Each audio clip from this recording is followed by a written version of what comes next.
Last week I was testing smart telescope, but now I am going back to more traditional gear. This is the SV Bony 550 and this is my first time using it. Hey, Diana here in another video about SV Bony telescope, and this time I am testing the 550 and this is an 80mm telescope with 480 millimeters focal length, and this one it's a triplet APO, which I have a lot of fun testing it the first night, the second night. Unfortunately, the seeing conditions once again hasn't been ideal, but I think I got pretty good results on the first step.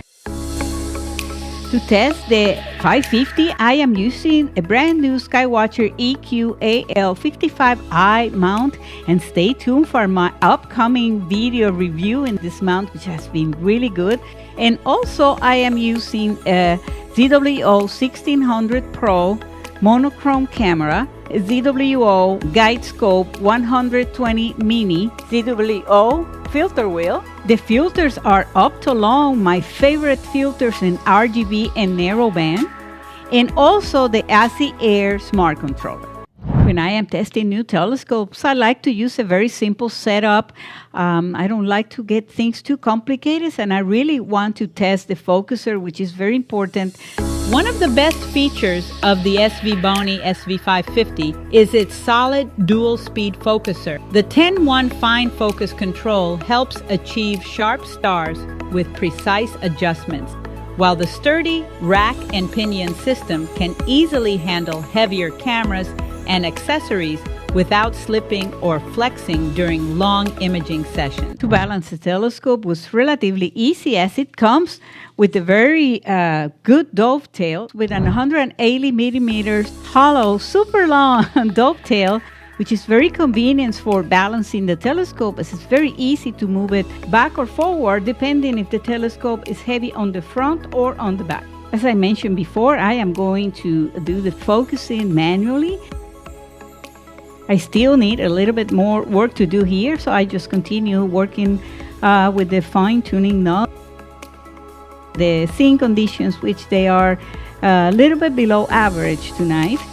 The focusing is getting better and better, and now I am very close to get the stars small or sharpened.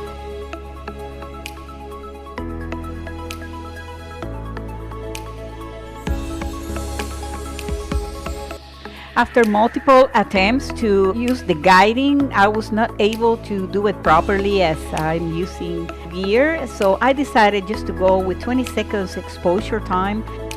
I did a couple of short imaging sessions with star clusters, as it's very important. Obviously, it's all about the stars, and now I decided to go to M42, the Orion Nebula, before it goes away.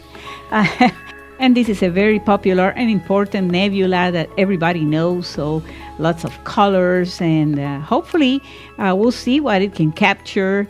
It's a very bright object, tends to most of the time overexposed, especially on those luminance areas. The Skywatcher mount is doing really good, and this is probably my third time using it, so I still don't have all the settings and everything the way I would like to, but the precision, it's impressive, and quickly I got into the target, M42, and I was moving between targets from the star cluster to M42. Look at that, I mean, how beautiful that is, and this is just 20-second exposure time. Well, this is doing really good now, and the color alignment obviously helped, and also I believe the seeing conditions are a little better, as I can see it's way more clear right now. Now it's time to take a look at pics inside. What you're going to see in this video is the short version of the editing, but I am also going to release the whole video of the entire editing, what I did. I have to bring some old techniques and also use the latest scripts. Okay, so taking a quick look here, some of the ones in the blue, and this is a 1x1 binnings. The big stars look good. The stars on the back can look a little bit better too, but this is a pretty clean image. Let's take a look at some of the other ones.